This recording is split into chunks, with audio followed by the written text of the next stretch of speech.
Assalamualaikum warahmatullahi wabarakatuh. Perkenalkan, saya Citra Permana Mahmud dengan NIM 2025-83008. Saya dari angkatan 2025 Fakultas Kedokteran Universitas Patimura. Jadi di sini saya akan membahas tentang analisis metabolisme. Topik yang saya ambil yaitu tentang dampak diet terhadap bioavailabilitas mineral. Jadi alasan saya memilih topik ini yang pertama yaitu karena relevan dengan biokimia dan fisiologi nutrisi, di mana bioavailabilitas mineral ini yaitu proporsi mineral yang dapat diserap dan dimanfaatkan oleh tubuh. Bukan hanya ditentukan oleh jumlah mineral makanan, tetapi juga oleh interaksi antara nutrien dan komponen diet seperti antinutrien dan penolong absorpsi. Hal ini sangat penting dalam memahami metabolisme mineral secara sistemik di preklinik. Yang kedua yaitu menyentuh aspek patofisiologi, di mana kekurangan mineral seperti misalnya seperti besi, kalsium, dan zinc ini adalah masalah kesehatan global yang berkaitan dengan anemia, osteoporosis, dan gangguan sistem saraf, di mana topik ini memberikan dasar ilmiah, mekanisme biologis, serta hubungan diet, penyerapan mineral, dan cocok untuk interaksi biokimia, fisiologi, dan patofisiologi. Alasan yang terakhir saya memilih topik ini yaitu karena banyak penelitian modern di mana publikasi terbaru menunjukkan peningkatan penelitian pada hubungan komponen diet, misalnya PTET, vitamin C, dan probiotik itu, dan serta fermentasi itu dengan bioavailabilitas mineral ini sangat berpengaruh di zaman yang modern ini.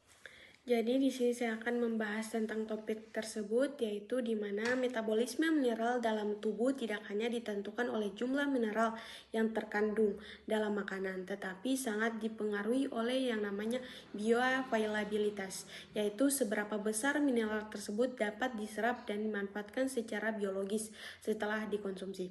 Bioavailabilitas mineral ini seperti besi atau Fe, kalsium, Ca, dan zinc, Zn bergantung pada komposisi diet, interaksi antara zat gizi, serta keberadaan komponen diet yang dapat menghambat atau meningkatkan absorpsi mineral di saluran pencernaan. Hanya memenuhi kebutuhan mineral harian melalui diet tidak cukup jika bioavailabilitasnya itu rendah, atau kondisi ini sering kali terjadi pada pola makan yang tinggi antinutrien seperti PTET yang ditemukan banyak pada biji-bijian dan kacang-kacangan. PTET dapat membentuk kompleks dengan ion mineral seperti Fe 2+, Zn 2+, dan Ca 2+, sehingga kompleks tersebut itu menjadi tidak larut dan tidak dapat diserap oleh enterosit di usus halus, sehingga secara klinis dapat berkontribusi pada defisiensi mineral meskipun tingkat konsumsi harian secara kuantitatif itu terlihat memadai. Selanjutnya itu sebaliknya, beberapa komponen diet dapat berfungsi sebagai enhancer yang meningkatkan penyerapan mineral. Salah satu contoh adalah vitamin C atau asam ascorbat, di mana yang mampu mereduksi besi atau non-heme dari bentuk Fe atau Fe3+ menjadi bentuk ferros Fe2+ yang lebih mudah diserap di mukosa usus, sehingga meningkatkan bioavailabilitas besi dari sumber nabati.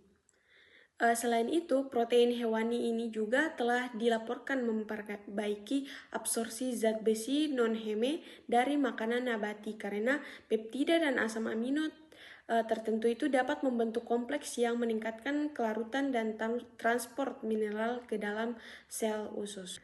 Strategi fermentasi makanan atau konsumsi prebiotik juga terbukti mengurangi kandungan antinutrien seperti PTET, sehingga meningkatkan ketersediaan mineral yang dapat diserap itu seperti besi, kalsium, dan zinc, sebagaimana ditunjukkan dalam penelitian intervensi diet terbaru.